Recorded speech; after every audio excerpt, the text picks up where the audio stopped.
I think we just came up with a new style of workbench. I think we should call it the MULLET workbench. So just recently, I've moved my video editing desk to the unfinished part of the shop, and pretty much this is going to be kind of the home base of most of the work that's being done. As you can see, I work in a mess, but I like to clean it up at least to get it out of my way when I'm working and doing paperwork. So I've got the space here that I want to build a workbench slash desk.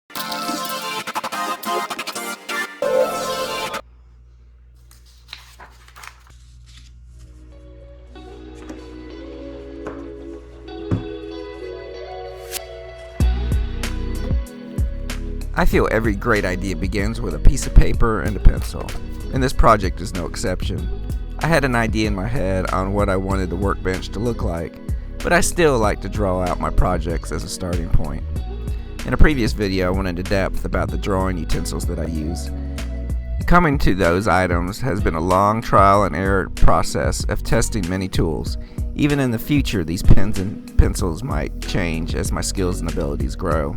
I like to use regular old printer paper. Nothing special. 20-pound weight, bright white. They come 50 sheets to a ream and can be found anywhere I go.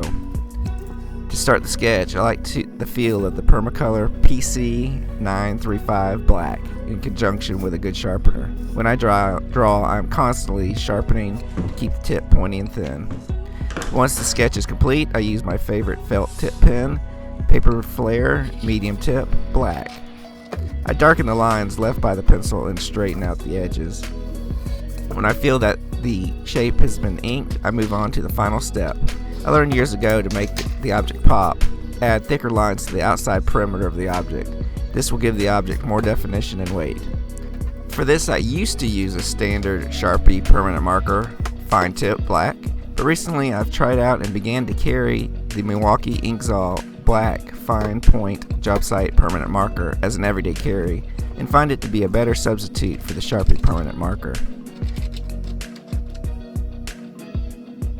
Once that is complete, I include the measurements of the project to remind myself of the target dimensions I've been thinking about in my head for all these weeks as I prep for the build. This leads to the end of any sketch, drawing, or doodle that I create. I sign and date my work. Be proud of what you accomplish, no matter how big or small the drawing. Show it off with your personal touch mark.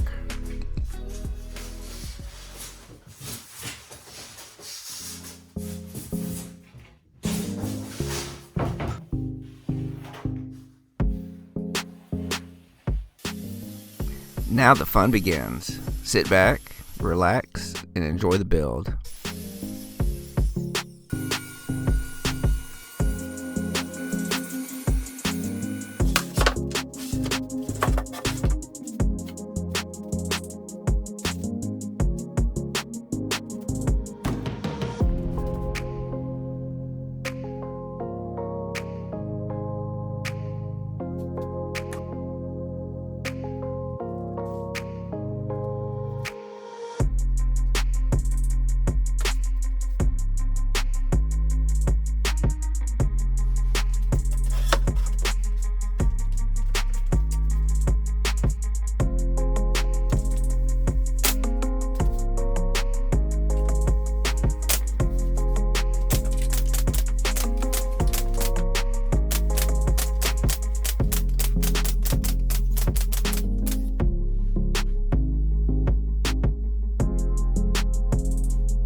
I wanted to jump back into the build to comment on this next clip. To rip down the slab and to create flat edges, I am free cutting the slab on the table saw without using the fence. This is very dangerous, and I do not recommend anyone attempting this. A safer way to cut this slab would be use a Trex saw, but that is a whole nother topic that we can discuss in the future. I chose not to use the joiner to make the faces and edges perfectly square in this project, and the results of the final product was not hindered by the choice, as you will see. Some may disagree, But that would make a great discussion on when it is appropriate to use a particular tool and when it is not necessary. And in this case, for this build, I didn't think it was necessary to use the planer or joiner. Now here, I'm cutting the stretchers for the table saw, and this is white oak and it's a little bit still wet, and you'll see right here, the table saw just cut off. The wood was so thick and wet that it tripped the breaker, which to fix this, I'd probably need a bigger table saw with more horsepower, but this is a good mid-range table saw and I'm very happy with it. But if I was doing this commercially and making this every day, I would definitely want to upgrade the table saw. But as you see, I flipped the breaker, started it back. Now you see I flipped the board over to cut the other half of the wood, and now that cut through 3.5 inches with ease. The marks on the line that was created from the saw, you can see it, but I'm feeling it and you can't really feel any distinct edge. So that way I just easily sand down the line and you get a nice flat edge, which is perfect for this job. We've got our stretchers cut. We've got our trim going around our desktop area cut and ready to go. What are we going to do for legs? Normally I just make 2x4 legs because it's just a functional piece. I've got these table legs from Osborne Wood Products. They're not a sponsor, but they are local, Tacoma, Georgia.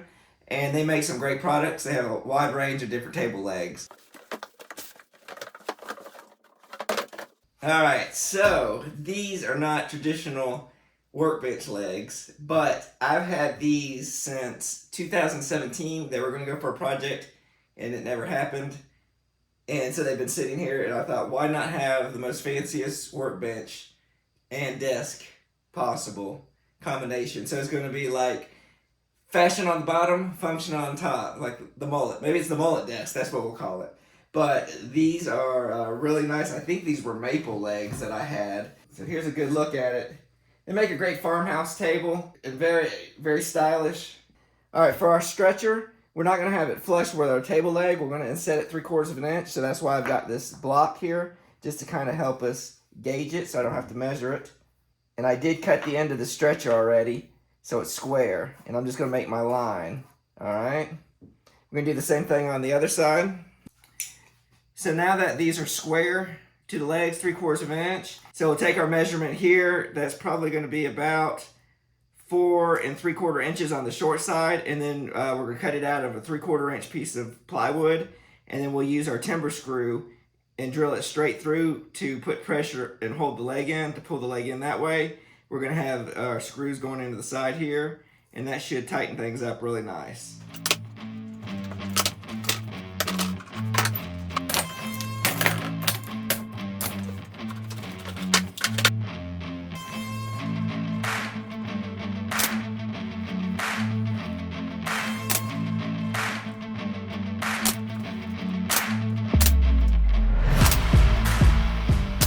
We got the two side pieces on. We're about to put the front piece on, and this piece is just a little bit short of what we needed. So a shortcoming we're going to turn into a feature.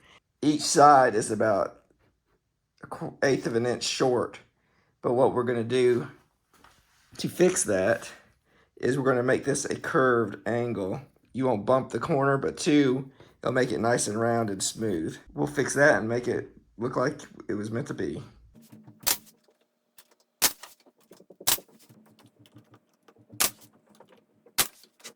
So for the design feature, we're just going to kind of freehand a curve onto here. And then we'll cut and we'll sand it.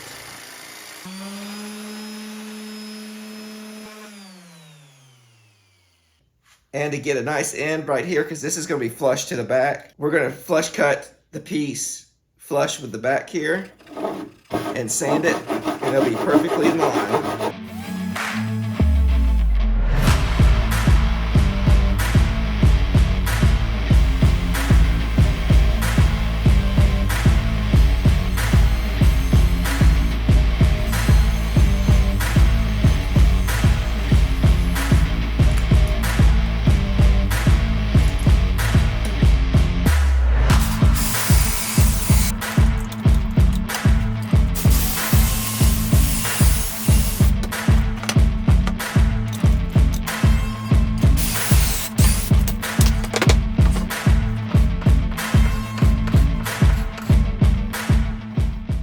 creating a 45-degree chamfer, and what's going to happen is the lag timber locks are going to screw into here. So I'm just creating a flat place to easily screw into rather than having to screw into like the sharp edge of the corner right there. So it'll make it a little bit easier. So we got to do that for 4 more corners, and we'll get our 3 more corners, and we'll go from there.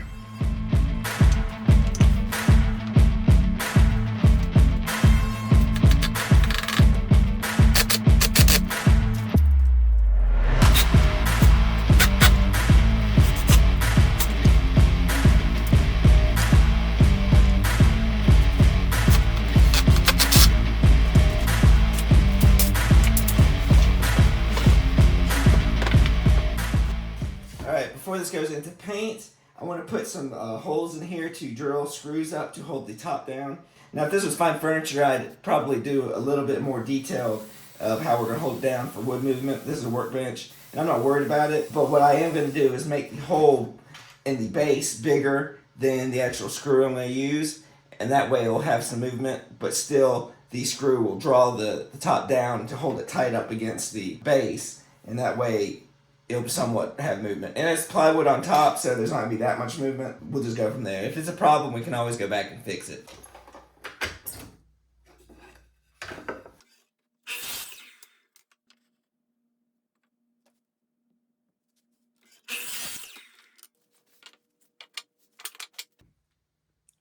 So I'm going to use a Simpson Strong Tie timber lock as the main screw that's going to attach the brace to the leg. So let's give it a try. It takes a T40 to actually screw it in.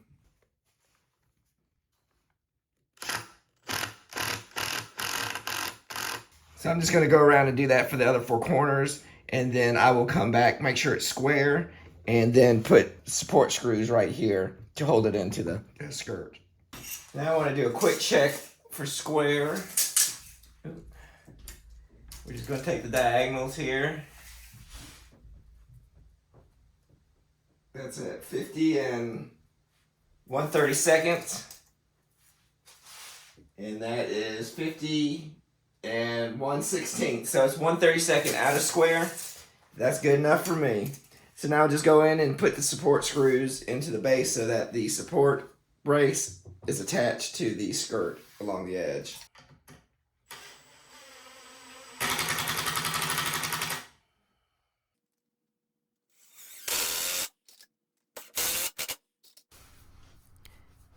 So we take the base and the top into the paint booth, and it's late at night at this point, so I just wanted to get a quick coat, the initial coat on the base, and I wanted to, just a nice light layer, doesn't have to be thick, just enough to get it in the pores and to get a nice thin coverage overall. So here we move on to the clear coat that we're going to be putting on the top. It is a spar urethane from Helmsman, and again, this just needs to be a light thin coat just to get it in the pores and to get first base coat on it. Good morning. It's the next day. We've let everything dry. I just wanted to go quickly over. So we ended up putting 2 coats of this Glidden paint, and I wanted to show you. This is Glidden Premium. I think it's a Home Depot special, made by PPG. I'm really happy with PPG, and usually they say Glidden is the bottom basement paint, but I've been really happy with this. It's the right thickness, so you can put it on. It's not too watery and it's not too thick. Some Baird was pretty thick. And this is paint primer, which I typically don't like using paint and primer all in the same, but I think the quality of the paint's getting better. But after 2 coats, I think this is ready to go and to set up. The thing I like about it is I hate brushing. I usually like to spray, but by painting it on, there's no lines. There's no paint lines. So it goes on really smooth, and I've been really impressed with it.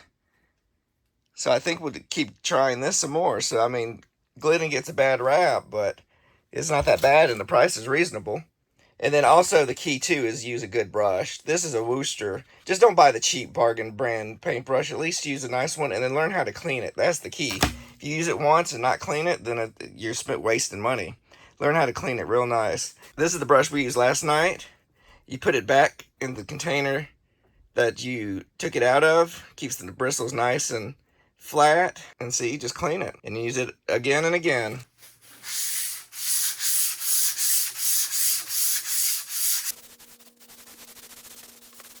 And here's a tip: when you're applying the polyurethane or anything with a foam brush, paint, or whatnot, buy the nicer foam. I don't know how well this was going to pick up on screen, but this is much denser than what you would find in some of the other shops where it's bigger and the pieces flake off. I'll have a link down below in the video description of the ones I use, but these are nice, dense foam, and they're not really that much more expensive than the cheap ones. So it's been 2 days since we put the first coat of polyurethane on the top. So using the polyurethane, it takes about 4 hours between each coat to dry. And I put 4 coats on there. And I don't know if you can see on the light, it came out pretty good. And in between each coat, I did sand it with 220 to get some of the nibs off. I had a little bit of issue with the off-gassing. There are a few bubbles, micro bubbles, if you kind of look real deep down in there. But other than that, you can't tell unless you're like really inspecting it, so it's not going to bother me. If this is a customer work, I would have put a little bit more time into making sure that first coat was had less bubbles, which I probably would have thinned the polyurethane just a little bit, maybe a 25 to 75 mix, just so that it got into the wood grain without causing bubbles. But other than that, I mean, you don't see anything. The key is to sand it with 220 between each coat. That's what that helps make it nice and smooth.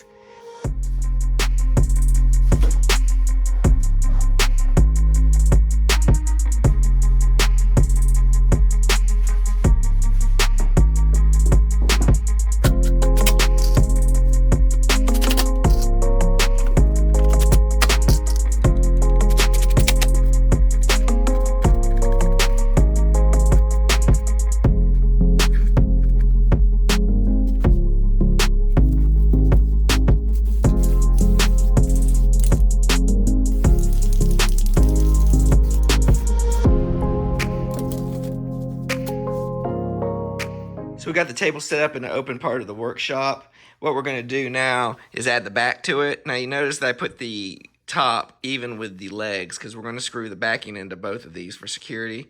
But there is that overhang right here. So I've got a spacer piece that we're going to install to make up the difference and then screw straight through both the spacer to the skirt.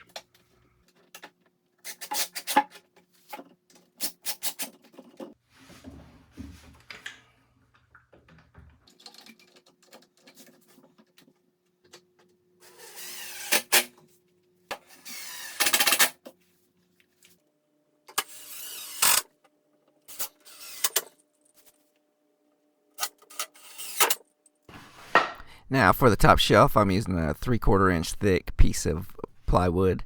I didn't find a piece long enough, so that's why we're going to have to extend the board and make it longer to fit the length of the top shelf dimensions. I chose to use a biscuit joiner to combine the two pieces together. I know biscuits have been proven not to create strength, but at least it will line it up and make it nice and flat. And this will have a piece of the white oak trim going all the way around, so you're going to get a lot of strength from that. So I'm not too worried about the strength of the desk. And it's small too. It's not a very deep shelf. That it'll be fine.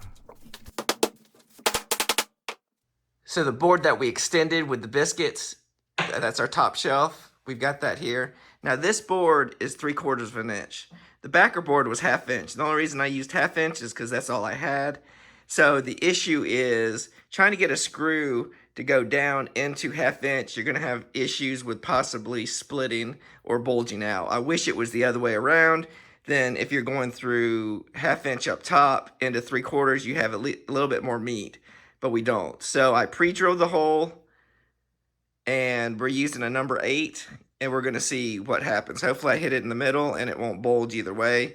If not, we're just going to have to figure something else out. This will have more, it's not going to be as secure like it is, but when we put the trim on, that will help secure it. And if that doesn't do it, I've got another option. We got in the middle, there's no bulging on either side, so we didn't split the wood.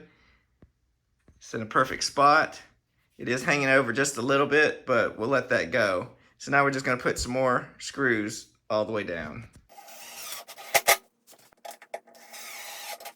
So here's the side piece that I've cut, and it's the same thickness as the trim that goes around the top. What I think I'm going to do is, to make this neater, is I'm going to notch out so this piece slides all the way down to here. One, that gives it a little bit more purchase, and we can screw into the trim piece here, and it'll hold a little bit more. And then we're going to bring it all the way up. And I think just for architectural detail, I'm going to bring this up a couple inches above the top, and maybe we'll put a rail going across, just so when we put our baskets on top here for storage, they don't fall off the end. So I think we'll do that, just make it a little bit taller like that. And then we're going to have trim that goes across the front, or the sides and the front all the way around, just to clean up this edge. And we got to make sure this is 90 degrees too. I've got the trim cut and ready to go, but what we're going to do, instead of using our standard 1¼ inch with a typical conical head there, we're going to use the same 1¼ inch, but it's a trim screw. So it'll leave less of a hole on the outside of the trim, because I'm not going to cover them up, but I just want to hide it as best as possible.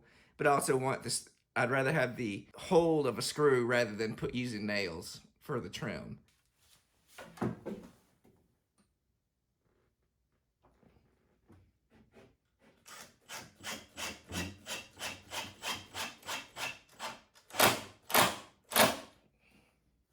And for the top shelf, we're going to do the same thing as we did for the tabletop.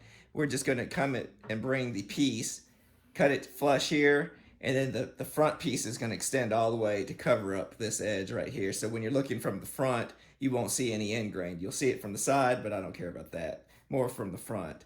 Instead of doing 45-degree corners, this will be tighter. If there is any shrinkage, you won't see it as much.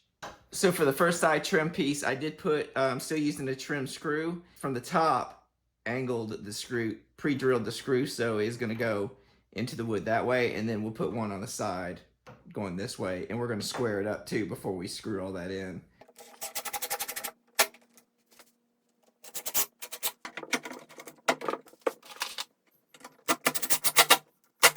So I got these shelf brackets for another project, and I thought these were solid metal. I'll link to them down below in the video description. They're all right, but if you're going to use them on a drywall, I think these brackets, if you screwed them too tight, would cut into the drywall. So I'm not going to use it for that project, but I am going to use it for here because I think this will give a little bit of strength to help hold the top shelf from sagging.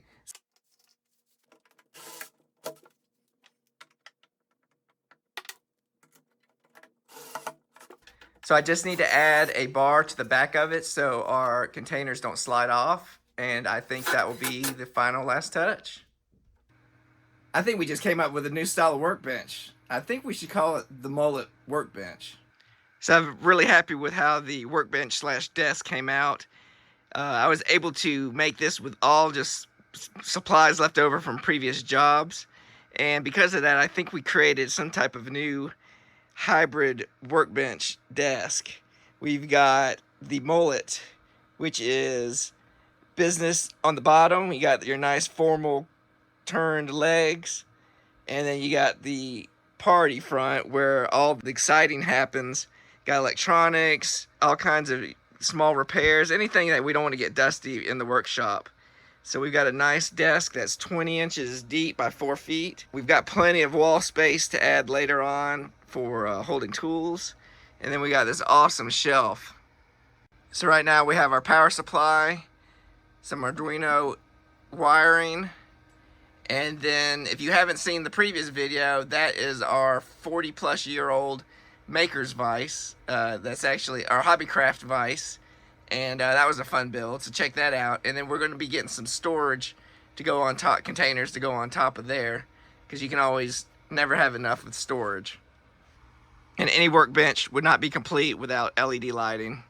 We probably need a little bit more spot lighting, but for now, you see we got the ambiance lighting LED strips underneath, and that produces enough downward light, but we probably need some more specific lighting. So if we're doing up close work, we can have some direct light, and we'll work on that in the future.